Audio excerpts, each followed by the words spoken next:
एक घने जंगल में ऊंचे ऊंचे पेड़ों और रंग बिरंगे जीवन से भरे हुए हर कोने में जीवन की हलचल थी। यहाँ की हरियाली और जीवंतता अद्वितीय थी। इस जंगल में एक शानदार हिरण और एक ताकतवर भालू रहते थे। दोनों ही अपने अपने तरीके से जंगल के सबसे महत्वपूर्ण प्राणी थे। हिरण, जो अपनी अविश्वसनीय गति और चालाक बुद्धि के लिए जाना जाता था, का नाम चितल था। उसकी चालाकी और फुर्ती ने उसे जंगल में एक विशेष स्थान दिलाया था। वो हवा से भी तेज दौड़ सकता था और सबसे धूर्त लोमड़ी को भी चकमा दे सकता था। उसकी गति और सतर्कता ने उसे हमेशा सुरक्षित रखा। भालू, जिसका नाम भालू था, बहुत ही विशाल ताकत वाला प्राणी था।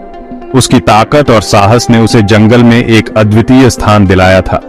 उसकी दहाड़ से धरती कांप उठती थी और उसके पंजे आसानी से पत्थरों को कुचल सकते थे। उसकी शक्ति और आक्रामकता ने उसे जंगल का सबसे खतरनाक प्राणी बना दिया था। चितल और भालू दोनों ही जंगल के राजा बनना चाहते थे। उनकी प्रतिद्वंद्विता ने जंगल में एक नई कहानी को जन्म दिया था। उनका मानना था कि उनकी अनोखी ताकत उन्हें इस खिताब का हकदार बनाती है। दोनों ही अपने अपने तरीके से जंगल पर शासन करना चाहते थे। भालू ने अपनी ताकत के बारे में शेखी बघारी, यह दावा करते हुए कि केवल ताकतवर ही शासन कर सकता है। उसकी गर्जना ने जंगल के अन्य प्राणियों को भयभीत कर दिया था। हालांकि चितल ने तर्क दिया कि असली नेतृत्व बुद्धिमत्ता और तेज सोच से आता है। उसकी समझदारी और त्वरित निर्णय लेने की क्षमता ने उसे एक अलग पहचान दी थी। अंततः जंगल ने सिखाया कि ताकत और बुद्धिमत्ता दोनों ही महत्वपूर्ण हैं। चितल और भालू ने यह समझा कि एक सच्चा राजा वही होता है जो दोनों गुणों को संतुलित कर सके।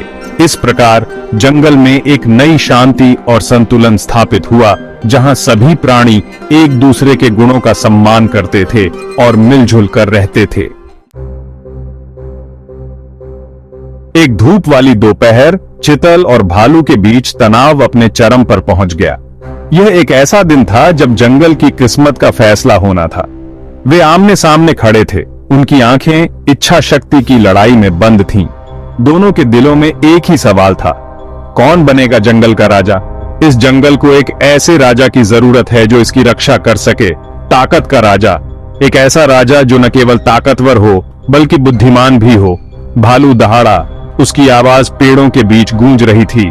उसकी दहाड़ ने जंगल के हर कोने को हिला दिया, जैसे वह अपनी ताकत का प्रदर्शन कर रहा हो। चितल ने शान से भालू की निगाहों से मुलाकात की। उसकी आंखें आत्मविश्वास से चमक रही थीं। उसने भालू की दहाड़ का सामना बिना किसी डर के किया। असली सुरक्षा ज्ञान से आती है, अपने दुश्मन को जानने और उसे मात देने से, उसने घोषणा की। चितल की आवाज में एक अजीब सा आत्मविश्वास था जो उसकी बुद्धिमत्ता को दर्शाता था। उनकी दलील जंगल में गूंज उठी, जिसने अन्य जानवरों का ध्यान आकर्षित किया। हर जानवर ने अपनी जगह से इस मुकाबले को देखा। उनकी आंखों में उत्सुकता और चिंता थी। उन्होंने सांस रोककर देखा, सोच रहे थे कि कौन विजयी होगा। यह सिर्फ एक लड़ाई नहीं थी, यह जंगल के भविष्य का सवाल था। एक बुद्धिमान बूढ़ा बंदर जो गतिरोध को देख रहा था, उसने हस्तक्षेप करने का फैसला किया। ताकत और बुद्धि दोनों ही मूल्यवान हैं। उसने ऊंची शाखा पर अपने स्थान से घोषणा की, क्यों न एक चुनौती से तय किया जाए कि कौन शासन करने योग्य है। जानवर सहमति में बड़बड़ाए। भालू, अपनी ताकत साबित करने के लिए उत्सुक, आसानी से मान गया। चितल, हालांकि एक शारीरिक प्रतियोगिता में शामिल होने से हिचकिचा रहा था, उसने अपनी बुद्धि का उपयोग करने का अवसर देखा। बहुत खूब, वह मान गया। चुनौती शुरू हो। चुनौती तय हो गई। भालू को अपनी पाशविक शक्ति से चितल को पकड़ना होगा। हिरण को अपनी चपलता और गति का उपयोग करते हुए पूरे दिन भालू से बचना था। जानवरों ने देखा जैसे ही भालू चितल के पीछे दौड़ा, उसके भारी पंजे धरती पर पटक रहे थे। चितल फुर्तीला और तेज पेड़ों के बीच से निकल गया, भालू को एक बेकार की खोज पर ले गया। उसने जंगल के अपने ज्ञान का उपयोग अपने लाभ के लिए किया। घने अंडरग्राउंड के माध्यम से नेविगेट किया और गिरे हुए लॉग पर छलांग लगाई। जैसे जैसे दिन बीतता गया, भालू की हताशा बढ़ती गई। उसके शक्तिशाली पैर थकने लगे और उसकी सांसें भारी होने लगी। हालांकि चितल अपने पैरों पर हल्का बना रहा, उसकी हरकतें अभी भी तेज और सुंदर थीं। वह अक्सर वापस चक्कर लगाता था, भालू की पहुंच से दूर रहता था, अपनी चपलता से उसे ताना मारता था। अन्य जानवर चितल की चतुराई को देखकर विस्मय में आ गए, ये महसूस करते हुए कि ताकत ही सब कुछ नहीं होती है। जैसे ही सूरज डूबने लगा, जंगल की फर्श पर लंबी लंबी परछाइयां पड़ने लगीं। एक रहस्यमयी सन्नाटा चारों ओर फैल गया। भालू ने खुद को फंसा हुआ पाया। उसकी आंखों में एक अजीब सी बेचैनी थी, जैसे वह किसी अनजानी मुसीबत में फंस गया हो। उसने चितल का पीछा करते हुए एक संकरी खाई में कर लिया था, जिसके दोनों ओर खड़ी दीवारें थीं। खाई इतनी तंग थी कि भालू के लिए बाहर निकलना मुश्किल हो गया था। चितल प्रवेश द्वार पर शांति से खड़ा था। उसके चेहरे पर एक आत्मविश्वास भरी मुस्कान थी। उसकी आंखों में एक चमक थी, जैसे वह जानता हो कि उसने भालू को मात दे दी है। भालू ने यह महसूस करते हुए कि उसे मात दी गई है, एक पराजित सी गुर्राहट की। उसकी गुर्राहट में उसकी हताशा और निराशा साफ झलक रही थी।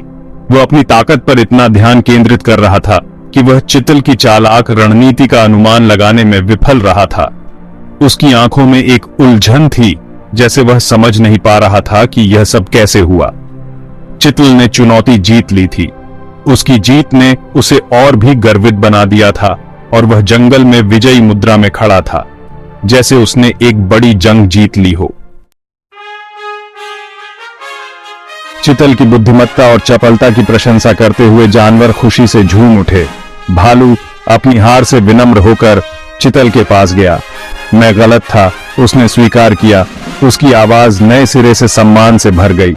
आपने साबित कर दिया है कि ज्ञान उतना ही महत्वपूर्ण है जितना कि ताकत। चितल ने सहमति में सिर हिलाया। असली ताकत अपनी सीमाओं को जानने और अपनी ताकत का बुद्धिमानी से उपयोग करने में निहित है, उसने उत्तर दिया। चितल की जीत से प्रेरित होकर जानवरों ने उस दिन एक बहुमूल्य सबक सीखा। उस दिन से चितल और भालू ने अपने मतभेदों को भुला दिया। उन्होंने महसूस किया कि भालू की ताकत को चितल की बुद्धिमत्ता के साथ मिलाकर वे जंगल और उसके निवासियों की बेहतर रक्षा कर सकते हैं। उनके संयुक्त नेतृत्व में जंगल समृद्ध हुआ।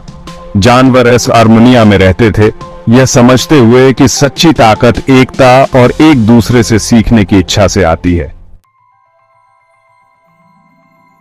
चितल और भालू की कहानी हमें याद दिलाती है कि सच्चा नेतृत्व गुणों के संतुलन से आता है। ताकत महत्वपूर्ण है, लेकिन यह ज्ञान और रणनीति बनाने की क्षमता के बिना बेकार है। इसी तरह अकेली बुद्धिमत्ता हर समस्या का समाधान हमेशा नहीं कर सकती है।